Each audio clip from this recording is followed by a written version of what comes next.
At 8 o'clock, I will be back from Belgrade to Belgrade.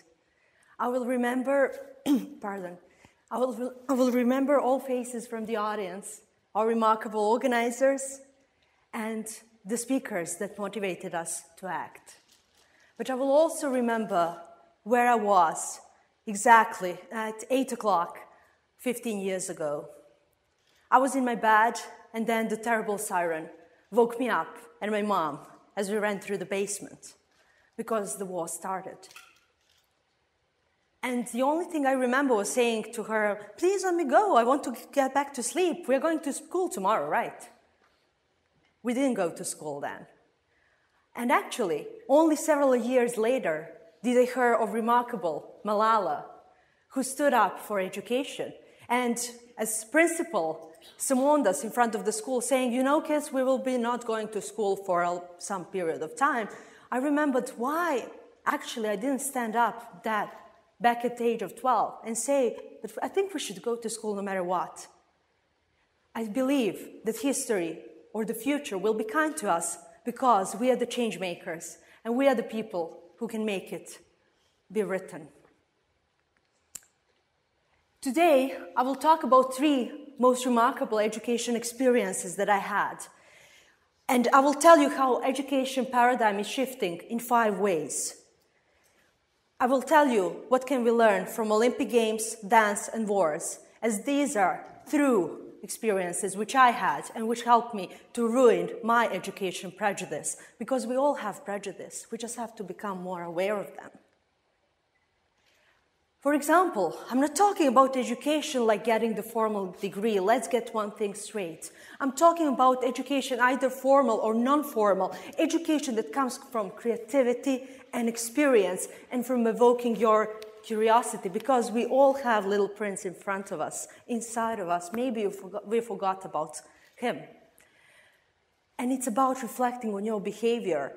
10 years, decade after this waking up, I noticed some behavioral patterns that I actually do every day. I'm always working on multiple projects. I like to work on projects in several languages, probably because I wanted different connections, I wanted understanding from different nations. And I always wanted to follow my passions. Because if we don't do that, we end up with a powerful line that Mick Jagger said in Ruby Tuesday, "Lose your dreams and you will lose your mind." Ain't that unkind?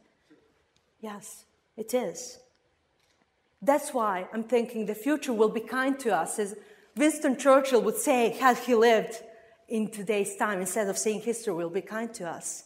But one thing we must bear in mind, if we think of generations, and I will use American terminology, for different generations of our parents, grandparents, what was the school back in for us, first of all, then for the generation of baby boomers, maybe the similar generation of hippies, generation of yuppies, and then us millennials? Well, probably like this, you know, tables, blackboard, and many people listening to one person. A friend of mine was talking about, he was getting his PhD, and he was talking about if my grandpa was actually to wake up from his grave, he was using a bit different symbolism, a bit radical one. He was to wake up from his grave and to visit us. The only thing he will notice that didn't change was education system, which is a bit strange observation, but I would agree with that. However, I would like to share with you one powerful, compelling request. We live in the times of tremendous change, and you probably heard this thousands of times. If we have one USB stick and we guess 600 books, PDF books, can be hopefully legally downloaded books, can be put on it, that's probably more than a Renaissance man lived in his entire lifetime. So this and technology helps us to become the agents of change and to become people, because change is the only constant, I must remind you, and to be careful to get rid of our education prejudice. Why is it critically important to get rid of our educational prejudice? Because our thoughts become words, our words become our actions become our habits, and our habits become our character, and our character becomes our destiny. So the future we want to have starts with our thoughts, and then our actions. And then everything settles in with the right people, as we heard earlier. First prejudice to talk about is the school is boring. We all had that. But if you look at powerful experience that we have, for me, it's the Olympic Games, because I was fortunate enough to participate in one, of course, not as an athlete, but as an attaché in London, and to understand multitude of cultures. And when I decided to participate in London was actually during the games in Athens, because I was like, maybe in 10 years I will be working for the games. And then every experience led me through that. What is very important to bear in mind is that you all probably have one accreditation that is very dear to you, one experience that is very important to you, that you say, I think this experience shaped me. I think I learned from that. I think I can be a champion. For me, it was like seeing those athletes at the training, because I was involved at the training venue for the volleyball and how they interact with each other, what they're doing. TEDx organization is, in a way, like Olympic Games for you guys, because you cultivate the spirit and the thoughts and the ideas. The second prejudice that I want to deal with is, probably you heard it thousands of times from your parents, although they always say it in goodwill, or educators or people from media, governments, whoever. Please focus on your studies, don't question too much. You will get probably, if you have good grades, you will have a fantastic job, you will then get married, and you will have a good steady job, secure one, you know. We live in a country that is going through transition. Entrepreneurship is becoming a big thing. But the thing that we have to deal with as a country is the mindset. Because people are like, I think I should get a steady job and probably retire there. No, man, ain't gonna happen. So you think about the future. But what dancing taught me, and for you probably, is some other sport, is to live in the present. The only thing I have is what it is today. Tomorrow will happen, but I don't want to talk too much about it and think much about it. I will focus on today. And when you actually do like that, you start to live in the present moment, to accept people around you, to embrace them, to connect with them, to smile, to be capable of closing your eyes, to get led by your intuition, and to embrace uncertainty. Tango is the only dance which I can dance with the eyes closed and with a full trust in my partner. Salsa I love, but I actually cannot close my eyes because it's too dynamic. But the lesson I learned from tango is that you have to be fully present, you have to be fully aware of the very moment, but you don't have to be conscious about the next step. When you think about the future, we have to work actually every day for the future, but not just be obsessed about the future. Malcolm Gladwell and Daniel Goleman are fantastic authors, which I recommend. They talk to us about present and future at the same time so that we don't get schizophrenia. So Malcolm Gladwell, in his powerful TED Talk, talks about different concepts, but in his book, Outliners, I think, he talks about 10,000 hours that takes us to become an expert. And Daniel Goleman talks about the importance of emotional intelligence and having sharp focus in two different books. The reason why this is important, because if you have, in a year, almost 9,000 hours, and you spend working for 40 hours a week on something, 8 hours per day, you have 2,000 hours per year. So it is very important to know what you are doing. Where are you working? Do you choose your major or not?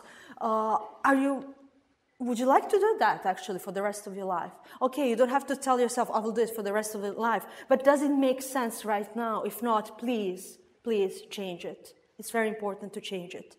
And if we look at Bill Gates and the Beatles, we can see that it took them around 8 years, so 10,000 hours, from starting their own first computing program to dropping out of Harvard and launching Microsoft, or from meeting of a John and Paul and touring America.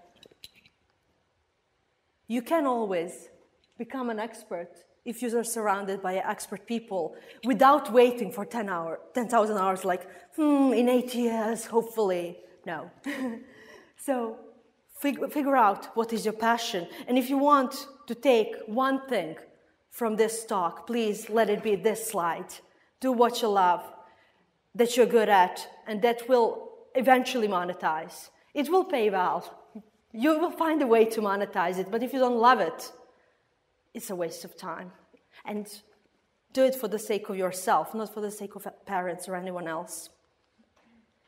The third prejudice that I would like to break down today is, who needs a school when unqualified, unscrupulous people get ahead and get rich, whereas people who have education probably don't have enough money? Progress after the war. If you are in a country that is in a transition, you see that many things don't work.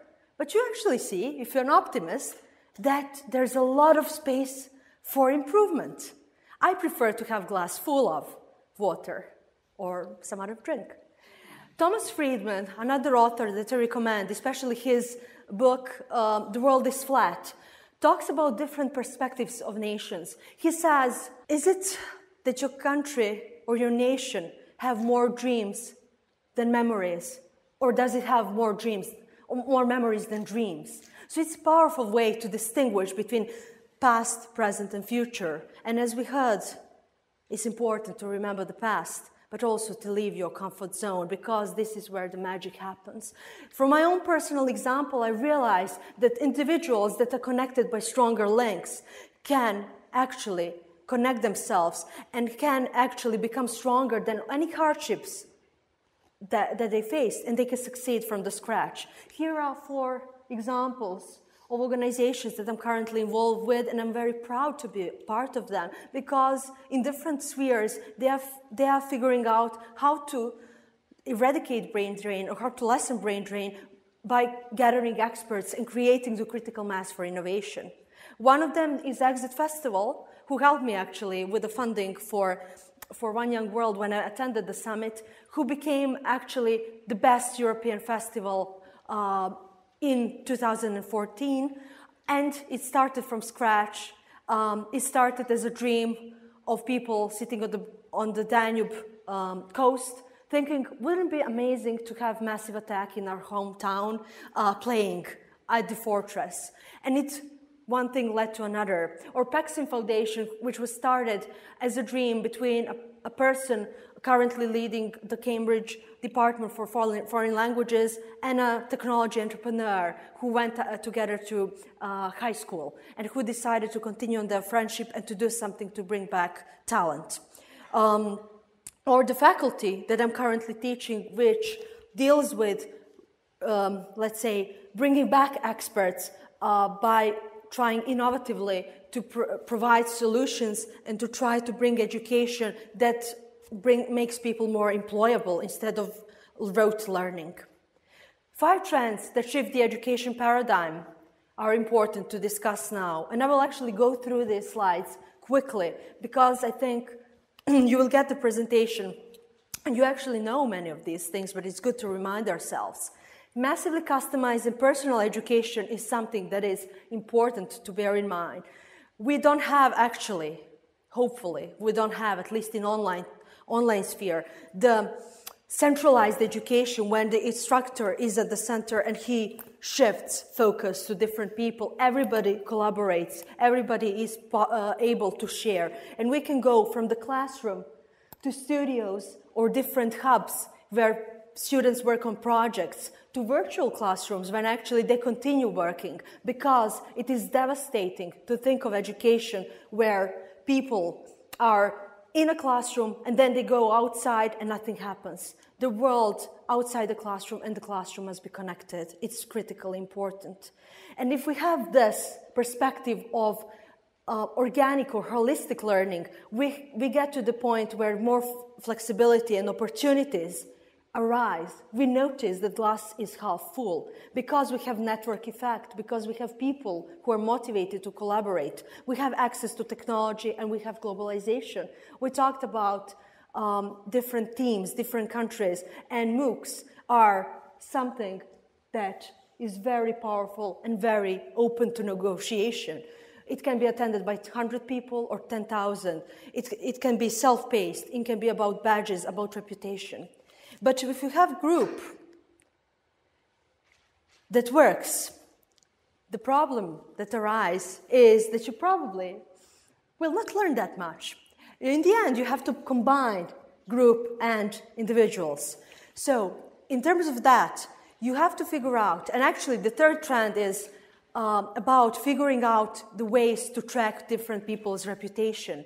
So it's about collaborative consumption, as Rachel Botsman in one famous TED Talk tells us. And it's about combining and actually figuring out what is the online and offline learning for us. Okay, if I went to high school with Milena, she was very nerdy. But then in her faculty and in her social network statuses, she became more of an activist and more outspoken, not that much of an introvert. So they can actually track my innovativeness and my reputation. And I, as an individual, can brand myself in a certain way. And with all these networks, it becomes way easier. But of course, technology detox must happen. Because if we don't leave our coding places, if we don't leave our computers, creativity and innovation will not happen. We have to talk to each other outside of online. And millennials are somebody who are very driven to go outside of the cubicles, to go outside of the standard paths, and to actually co-work, share workspace, or maybe globetrot to India, Russia, Brazil, or anywhere in the world to help. And the great thing about technology detox, or talking to each other from fluid countries, fluid cultures and different countries, is that more innovation disruption happens from emerging markets. And because of all this, we will learn entire life. As long as we are curious, as long as we are interested to know about our future. It doesn't matter where you're coming from, but where you're going. This is something that I got from a French delegate in 2009, and actually the flag is similar to my own flag, to flag of Russia, and to flag of Netherlands. And it's very great fluidity of colors. And the thing is, why is lifelong learning education important? Because we will synergize it with entrepreneurship. We will connect it to creating smart cities. We will have to figure out how to evolve crowdfunding, how to solve problems, because education is becoming more expensive. It's about loans, it's about unemployment, it's about changing demographics. So all of these requires that we do work every day, living in present, with a focus on future. So it's about your decision. Are you satisfied with the current status, or you want to change something? And that's why I would like you all to stand up right now. Thank you. Thank you for collaboration, standing up without questioning. So my question is, how willing are you to be an innovator and education change maker? And I will ask you 4 questions that will actually help me to evaluate the quality of this talk and to actually see your own perspective on this topic. And I pay homage to Tony O'Brien from British Council Serbia, who shared this technique to us at the conference about education and technology. So, show me how inspiring and smiling this experience is for you with your embrace. So if it's very inspiring, it's about this. If it's not so inspiring, it's about this. So let's hear about smiling or energy you feel about changing education, or changing at least your habits and your career perspective. Okay? Don't hurt the person next to you. Okay, thank you. Let's now innovate. How innovative, how driven are you, to innovate? So show us with a light bulb. Okay. Thank you. Okay. Do you feel inspired right now, actually? So from nose to navel, show us a bit. Or even bigger, how inspired do you feel? As long as it gets. And how willing are you actually to go and take and make the action? Running to create a change like this, or really running a marathon? Okay? Don't be shy. And we can always connect. Thank you for your time.